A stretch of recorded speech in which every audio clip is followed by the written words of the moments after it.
心の準備は整ったか。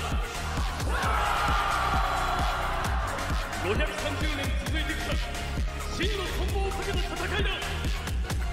必ず当然の角がある。これまで散っていった者たち必ず背を支えてくれる。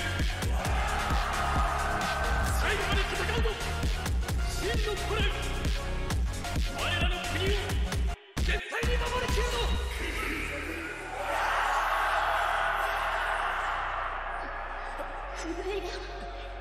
Salut l'unité, bienvenue pour cette review du chapitre 815 de Kingdom. Alors on reprend directement après vraiment le cliffhanger, un cliffhanger des années 2000 les gars, des films des années 2000 qu'on a eu. Franchement le 814 j'ai kiffé, ouais je suis en prison, j'ai un message pour toi princesse et tout. Vraiment, vraiment j'ai kiffé. En tout cas c'était un très bon chapitre. Là maintenant on est plus dans un chapitre transitoire, mise en page pour la suite en fait. Parce que là, on a un peu tous les aboutissants qu'on a eu depuis le début de cet arc. Ça veut dire qu'on a les acteurs, Tu, Shin, Rakuakan, etc. qui sont présents pour la bataille. Mais on a aussi des spectateurs. Quand je dis spectateurs, on parle vraiment des autres états qui regardent, qui vont regarder et analyser cette bataille. Parce qu'en fait, cette bataille, elle va nous permettre en fait de voir qui va faire des mouvements en fonction de la situation. Donc avant de commencer cette review, je vous invite à vous abonner, lâcher un like et un commentaire sur ce chapitre si vous l'avez aimé ou pas. En tout cas, je vous dis tout de suite, le chapitre, je ne l'ai pas trouvé exceptionnel, mais c'est un chapitre obligatoire pour remettre tout en place avant de commencer une autre partie de l'arc. Donc tout simplement, on commence avec vraiment... les nobles à Kanyu qui sont en train de parler. Là ils ont les infos en direct que nous avons déjà eu en fait. C'est que voilà, la bataille va commencer, ils vont aller sur les plaines d'été. Donc voilà, rien de nouveau en tout cas pour nous, mais on a une idée de la réaction de Kanyu. Donc tout le monde est un peu stressé parce que évidemment Kin est en infériorité numérique, pas de beaucoup, mais quand même en infériorité, donc ils sont un peu, voilà, c'est un peu chaud, mais ils sont pas complètement paniqués. C'est là que C'est arrive et il dit, bon, les gars, on y va, c'est le moment en fait. Là, c'est du qui tout double, on a fait toutes les préparations, tout le travail qu'on a fait depuis le début de l'arc, depuis des mois, etc. Je vous ai fait charbonner. Là, c'est maintenant tout ce qu'on a fait depuis le début, c'est pour ce moment. Et là, tu ressens que même ceux qui étaient un peu stressés, qui avaient les gouttes et tout, ils se disent « Ok, c'est bon, là c'est sérieux, on a travaillé, on a fait tout ce qu'on a pu. Maintenant, c'est entre les mains du général Tu et de Shin et des hommes qu'ils ont recrutés pour cette bataille. » Maintenant, franchement, son arrivée, elle était élégante. Il n'a pas parlé beaucoup, pas besoin d'un grand discours ou quoi. On a compris, on a vu ce qu'il a fait depuis, donc pas besoin de beaucoup parler. Maintenant, on va en fait du côté de Wei avec Goume et voilà son équipe, hein, là qui apprennent les infos que Kin va combattre enfin Han depuis 6 mois qu'ils étaient là. La vraie bataille va commencer. Donc il y en a qui disent non, c'est Han qui vont les fracasser parce que ils ont des meilleurs hommes. Évidemment, on avait déjà parlé de ça dans les chapitres précédents, c'est que Han, ils ont des soldats à peu près d'élite de la capitale qui sont des vrais soldats de métier, donc ça veut dire qu'ils ont de la vraie expérience depuis des années, tandis que du côté de Kin, on a des pélos qui viennent de nulle part, qui ont été entraînés 6 mois et on les envoie à la guerre, première bataille contre Han, qui vont donner leur vie, clairement, hein. C'est dernière bataille pour eux, il n'y aura pas d'autres batailles, s'ils la perdent, c'est terminé en fait, tout simplement. Ils devront compter que sur les autres états s'ils peuvent aider, mais sinon ce sera terminé pour eux. Donc on est dans une situation un peu compliquée pour Kin en termes de qualité en fait de soldats, et c'est ça que Goume va pointer, hein, c'est que oui, on connaît tout, on connaît la Ishin qui sont forts, etc. Mais d'un autre côté, au niveau des hommes, est-ce que ça va jouer dans la faveur de Han? En plus, ils ont plus d'hommes, et en plus, ils sont à domicile, faut pas l'oublier. Donc, c'est un peu compliqué, mais en tout cas, ils ont eu une bonne discussion. Il y a personne qui a pris vraiment un parti, à part un, je crois que c'était un chancelier ou quoi, qui disait que non, Han, ils vont gagner. Mais du côté du stratège, là, j'ai oublié son nom, là, celui qui sourit tout le temps, et Goume, il reste un peu... Voilà, on va voir. Par contre, la stratégie que Goume a donnée, c'est que clairement, si Kin gagne, il faut qu'ils envoient directement le plus rapidement possible leurs armées pour tenter d'attaquer Kin, en fait, tout simplement. Donc pour pas laisser Kin rafler Han aussi facilement. Et là il a décidé d'envoyer Gaimou. Alors, Gaimou, on ne sait pas en fait. Le truc c'est qu'on ne sait pas combien d'hommes il va envoyer avec Gaimou. C'est ça la question, parce que s'il l'envoie avec 20K, je pense vraiment que Huon s'en sortira plutôt tranquillement. Hein. Donc ça dépend en fait, Gaimou il ira avec combien d'hommes, c'est ça la question en fait. Parce que si c'est du 50K contre 50K, voilà, ça va être équivalent. Mais sinon, voilà. Donc, Huon, on part du côté de Huon, hein, qui, lui, a aussi reçu les infos quant à Chine et tout, qui vont bientôt faire leur bataille. Donc, a priori, il avait lâché ses lieutenants, Kanju, etc., un peu autour de la forteresse pour intercepter les petites armées qui venaient pour attaquer ou pour voir ce qui se passe. Donc, voilà, rien de fou. Mais il va les rappeler parce que là, il sait que la vraie bataille va commencer. La vraie bataille entre Kin et Han va commencer. Et du coup, il sait lui-même que du côté de Wei, ils vont pas le laisser faire. Donc, il doit se regrouper et se préparer à ce qui va lui tomber sur la tête. Maintenant, la question, c'est qu'est-ce qui va lui tomber sur la tête? On sait que c'est Gaimou, les gars. Mais si c'est Gaimou avec 20K, comme j'ai dit, ça passe. Mais si c'est Gaimou avec 70K, là, ça devient compliqué. Ça devient compliqué. Et Gaimou, en plus...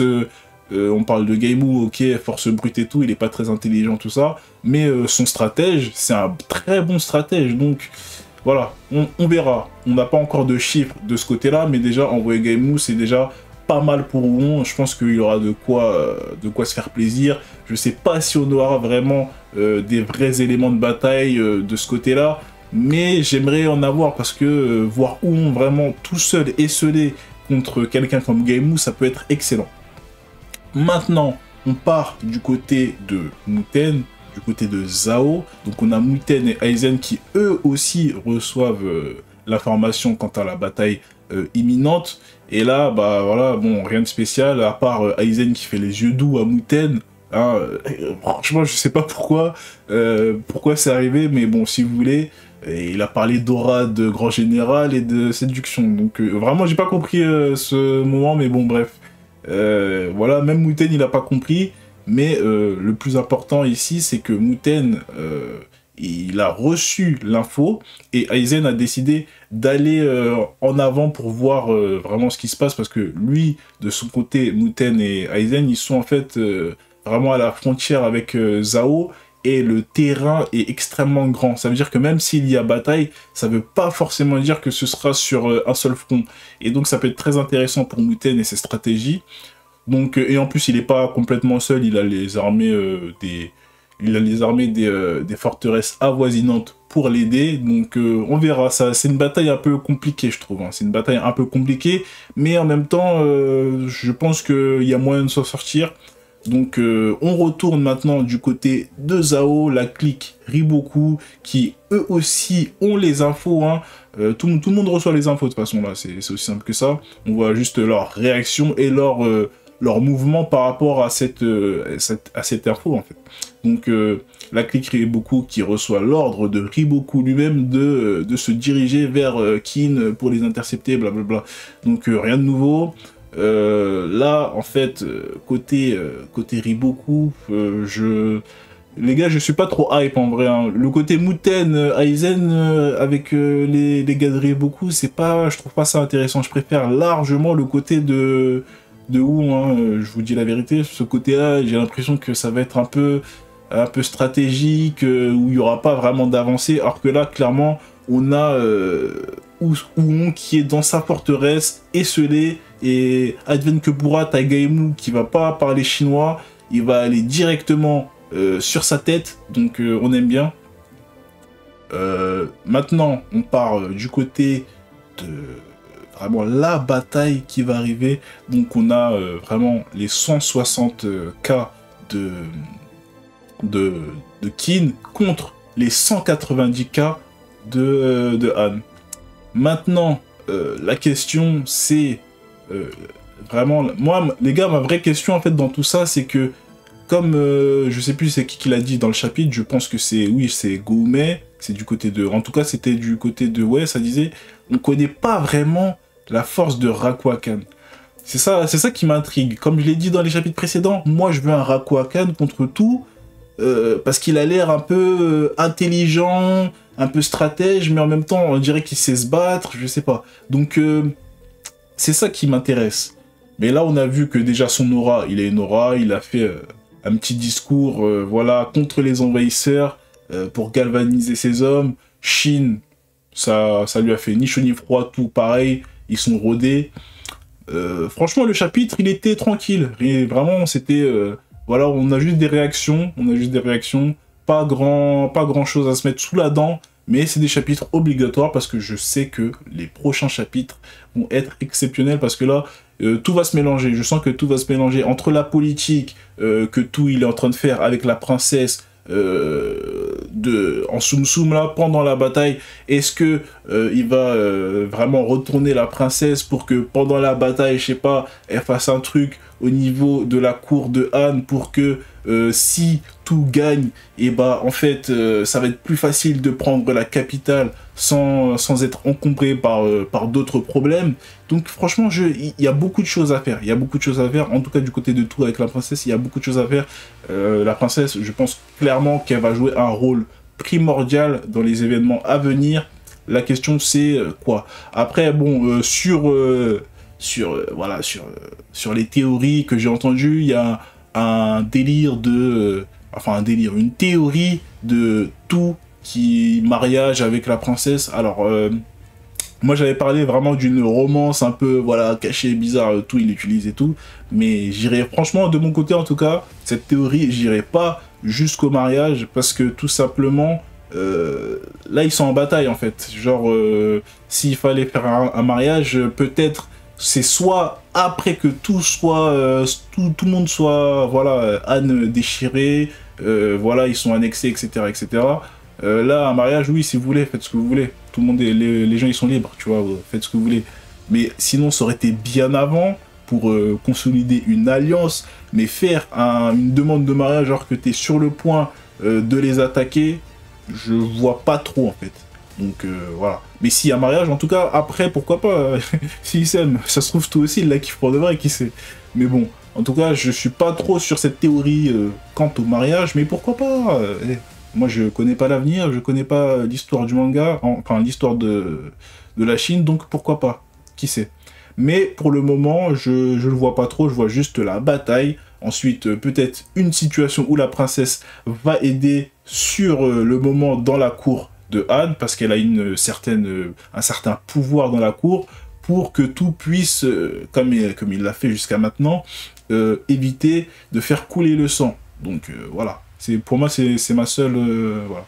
C'est ma seule hypothèse que j'ai pour le moment, surtout que si l'armée de Qin gagne cette bataille, bien évidemment il y aura des survivants, ils vont pas faire une conquête et tuer tout le monde. Donc ces soldats qui seront en déroute ou blessés ou qui se seront rendus, il faut bien en faire quelque chose, et quelque chose de carré. Et je pense que le délire de l'utopie que tout a, elle va continuer même après cette bataille jusqu'à ce que Han soit annexé. C'est ça ma théorie. Donc dites-moi ce que vous en avez pensé. Petit chapitre intéressant. On attend la suite. On attend la suite tout simplement. Donc n'oubliez pas de liker, commenter et de vous abonner. Sur ce, à plus. 次は君だ。